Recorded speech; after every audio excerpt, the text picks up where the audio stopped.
Oh, you see that? We good? Breaking out the charts. What's up, guys? I want to talk to you today about how you can design your dream life. Now, most people overcomplicate the hell out of this. Or worse, they design it based on their past and the momentum. If you want to create a future, the best way to do it is to wipe the slate clean. If you could start over today, what would your dream life look like? Moreover, how can you get excited and have fun with this?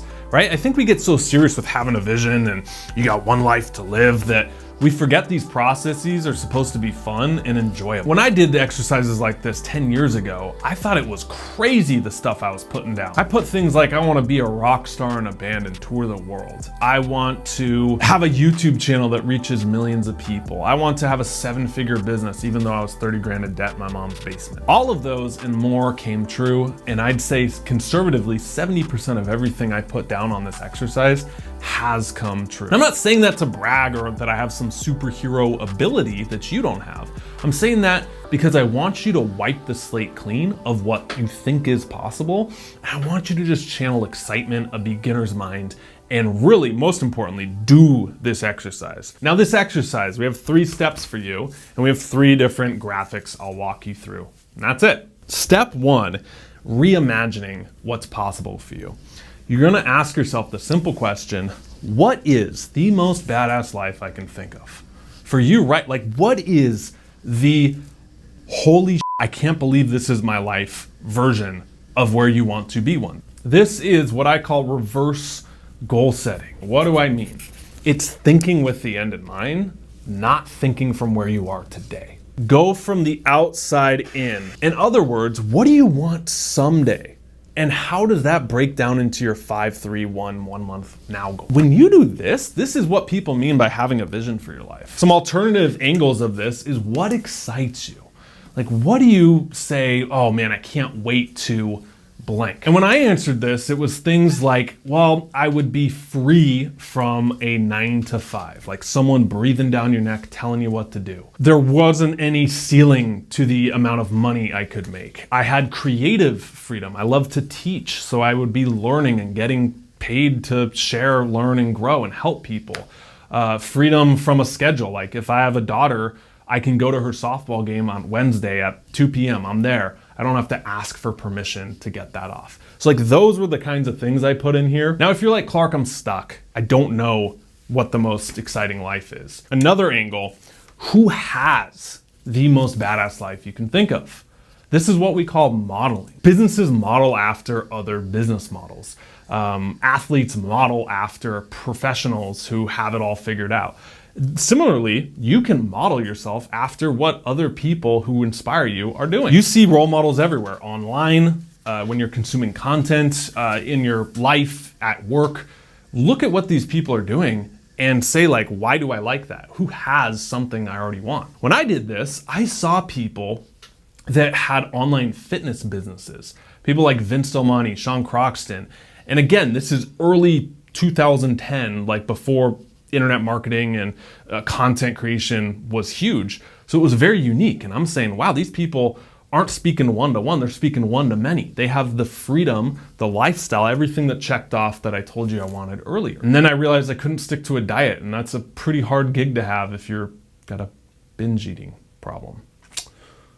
I pivoted to something more that I loved, which is what we're doing now. So many people get jealous, and this is something I never understood, is when they see people successful, instead of getting inspired, they say, oh man, they have XYZ advantages, or they're only successful because of their looks. That's loser mindset, okay? Do not ever say that. Wipe that slate clean. When you see someone better, in a better position than you, I want you to flip it to getting inspired. I used to say, why not me? I would see someone, like I was in my mom's basement, I was 30 grand in debt, it sucked. And I would see someone who wasn't or crushing it, and I'd be like, man, why not me? As soon as I flipped that question with the intention behind it to not why not me, victim, to why the not me? Creator mindset, inspired mindset, like, wow, that's proof that it's possible. Same question, different intention. Who has the most badass life you can think of? Instead of why not me, say, why not me? Step number 2, reject. Not to be confused with my nickname in high school. I get that this can be hard, to think about what you want. So an easier way to do this, kind of a hack, is to go negative. What is your idea of hell? Like, you wake up 5 years from now and you're thinking, oh my God, I cannot believe I let it get this bad. I'm giving you permission to go crazy there. What do you not want? Bit of a story on this. I had a buddy who I'm friends with now who after college got a job in corporate. And he goes in and in the first week he meets this guy who's been working there for 40 years. The only thing he wanted to talk to him about was his college experience. He's like, oh man, you just graduated college? No way. College is the best days, man. And now you're here, you get to do this for the rest of your life. That was the tone of every comment he said. He said it was the most depressing thing. Like, this guy who's 40 years ahead of me keeps talking about what I just went through and how much he misses it. And that was when he woke up to saying, oh man, that's me in 40 years if I don't change something. And I'm not putting this in here saying like you have to be an entrepreneur. Corporate can be fine for a lot of people. There's a lot of structure in there.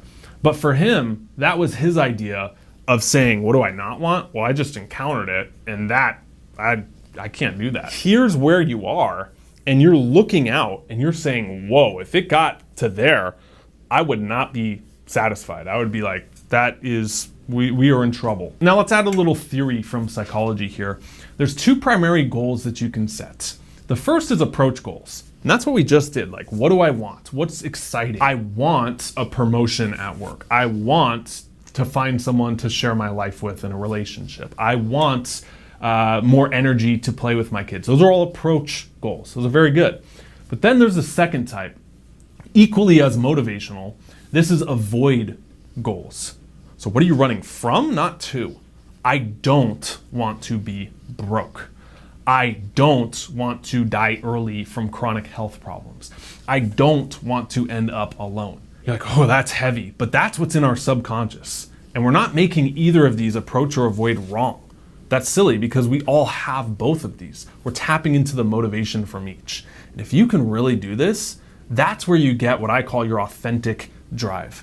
So many times with goal setting, I see this a lot where people, they'll put on their sheet of paper things that sound really good and altruistic, but they don't have any juice behind them. I'm going to disrupt the blood diamond industry. You know, I'm gonna free every orca in captivity. That ends with me. Sounds good. We're all on the same page. But if it's not deeply authentic to you, we're just adding fluff to our goals.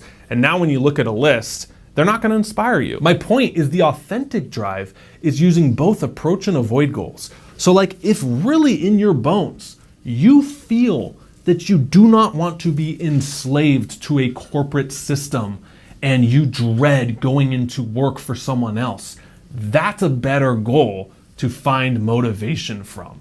Even though it's quote unquote negative, it's authentic.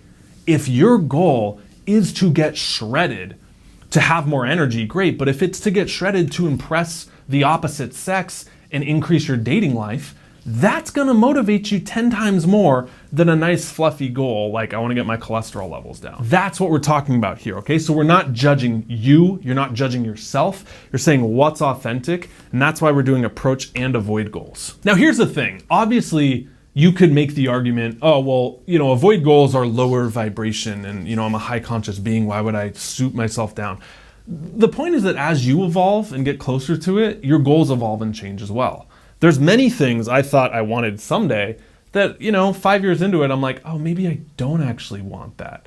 A lot of these around money and finances. The point is that things you want evolve as you evolve. If you want 11 questions that really help with this, I'll link down below our free guide for YouTube subs. These are my favorite 11 journaling questions to change your life. It's what I asked when I was in my mom's basement, and I put them in a nice document that you can fill out and answer. You'll also be on our email list to get all the cool updates and whatnot. Now, step number 3, and we'll fill in some of these together. This one has a lot. More of a conceptual concept. It's to reframe this process.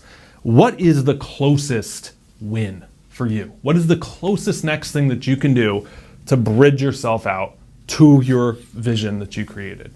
So I'll break this down for you. Up here, we have what I call the 1.0 you, and then where you want to be is the 2.0 you. Okay, so this is you 50 pounds out of shape. This is you shredded with your dream body. This is you unfulfilled at a job. This is you working for yourself, waking up every day, super excited and energized. Whatever that state is for you. Got it? So most people go wrong because they think, okay, here's where I am, there's where I want to be.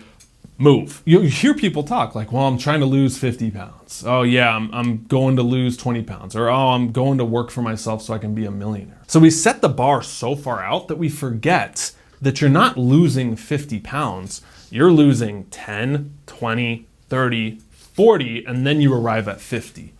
Every step along the way is a goal. 1, 2, 3, 4, and then where you want to be. This is called chunking. And I love this because everything you can break down into steps. Referencing our chart, we have the now.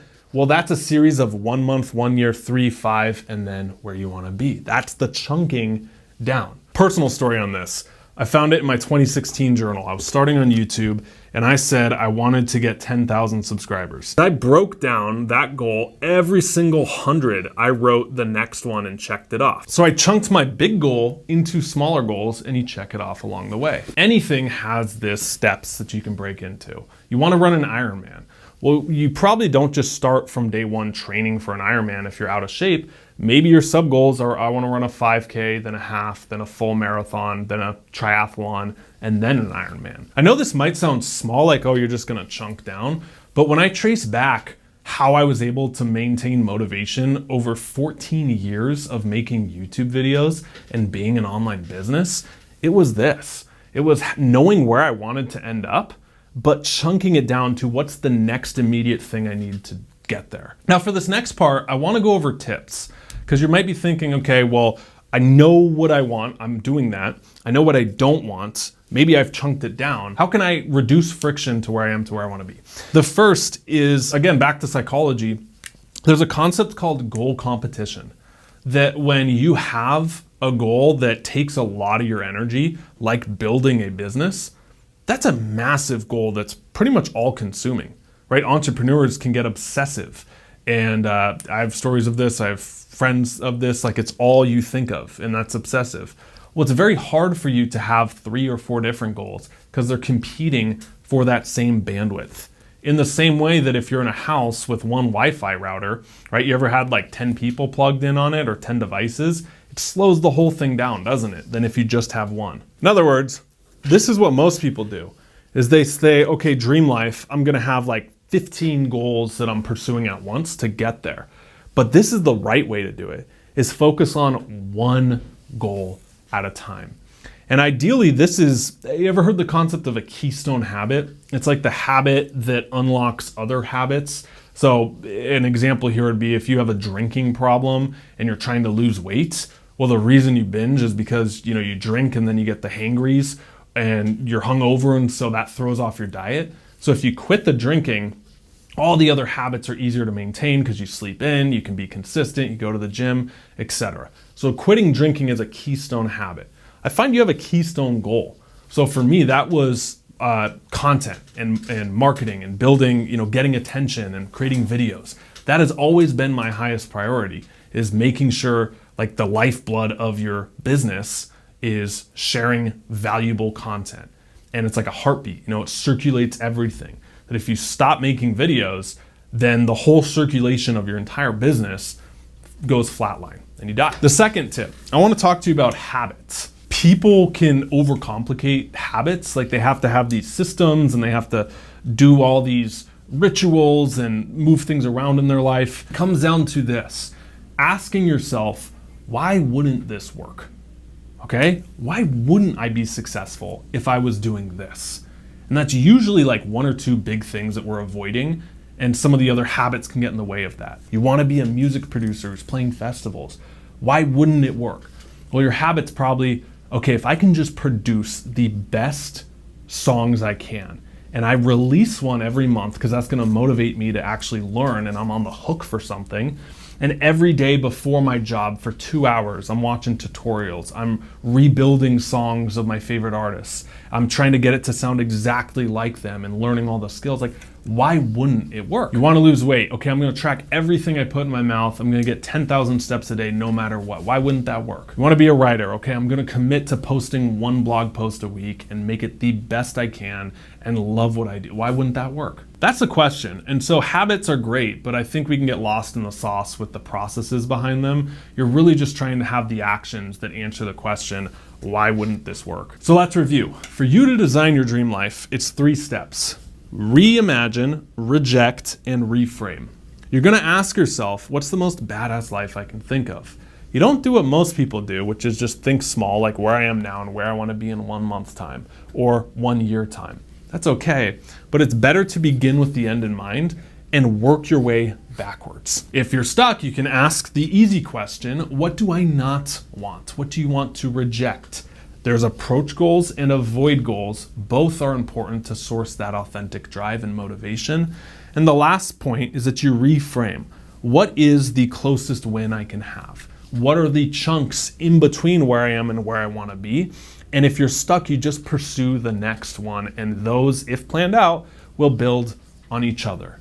It's also easier to produce 1 big win than go after 5 at once. And remember to keep the time frames inspiring, but not demoralizing, that you're going after your first couple big wins. And also more important is allow your goals to change as you evolve. They grow into something deeper. Thanks so much. Love ya. See you in the next one. Stop settling. Start living. Peace.